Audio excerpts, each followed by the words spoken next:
সবাইকে স্বাগত জানাচ্ছি। আমরা ইতিমধ্যে আলোচনা করেছি সিঙ্গেল জার্সি ফ্যাব্রিক কিভাবে আমরা আইডেন্টিফাই করব, সাথে ওয়ান ওয়ান রিপ রিপ ফ্যাব্রিক কিভাবে আইডেন্টিফাই করব। তো এই দুইটা আহ, নিয়ে অলরেডি আমরা আলোচনা করেছি।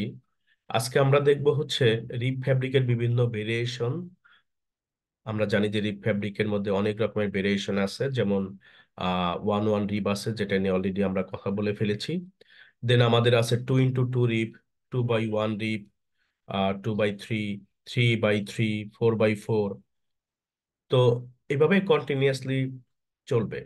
তো সেই ক্ষেত্রে বায়ার থেকে আসলে আমাদেরকে যে টাইপের ফ্যাব্রিকের কথা বলবে, আমরা ওই টাইপের ফ্যাব্রিক গুলাই তৈরি করে দিতে পারবো। আমি আগেও বলেছি যে ফ্যাব্রিক গুলো আইডেন্টিফিকেশনের জন্য ওয়েল লাইন খুবই জরুরি। ওয়েল লাইন চেনাটা আমাদের আহ, অনেকটাই হেল্প করবে ফ্যাব্রিক আইডেন্টিফিকেশনের জন্য। আসলে বেসিক্যালি ওয়েল লাইন দিয়ে আমরা ফ্যাব্রিক গুলা চিনবো। এইখানে আমার যে ফ্যাব্রিক গুলো আছে, তার মানে হচ্ছে আহ, আহ, দুই দুইটা ইমেজ এখানে আমরা দেখতে পাচ্ছি। ইমেজ গুলা বেসিক্যালি মানে ওয়েল লাইনটা যেন আইডেন্টিফাই করা যায় সহজে, ওই টাইপের ইমেজ গুলা নেওয়া হয়েছে। তো এখানে ফেস সাইড, যেটাকে আমরা বলেছি টেকনিক্যাল ফেস, আর এই পাশটাতে আছে ব্যাক সাইড, যেটাকে বলা হয়েছে টেকনিক্যাল ব্যাক। ফেস সাইডে আমরা যদি একটু খেয়াল করি, এখানে আমরা দেখতে পাচ্ছি দুটো ওয়েল লাইন, ওয়ান টু। আমরা যদি কার্সরের দিকে তাকাই, মাউসের কার্সর, তাহলে এখানে দেখা যাচ্ছে ওয়ান টু, তারপর গ্যাপ, গ্যাপের পরে দেখা যাচ্ছে আবার ওয়ান টু, মানে দুটো লাইন, আবারও গ্যাপ আছে, আবারও দুটো লাইন, এইভাবে আসলে কন্টিনিউয়াসলি রিপিট হচ্ছে। তো এই হচ্ছে আমার মেইনলি হচ্ছে দুটো করে ওয়েল লাইন আমরা টেকনিক্যাল ফেসের মধ্যে দেখতে পাচ্ছি। তো আমরা যদি এই ফ্যাব্রিকটাকেই ব্যাক সাইডে দেখি, তাহলে এরকম দেখব যে এইখানেও দেখা যাচ্ছে যে ব্যাক সাইডে দুইটা ওয়েল লাইন আছে, আবার হচ্ছে ফাঁকা, আবার দুইটা ওয়েল লাইন, ওয়ান টু, আবারও ফাঁকা আছে, আবার ওয়ান টু, মানে দুটো ওয়েল লাইন। তাহলে আমরা যেটা দেখতে পারলাম যে ফেস সাইডেও দুটো ওয়েল লাইন আছে, আবার ব্যাক সাইডেও দুটো করে ওয়েল লাইন আছে।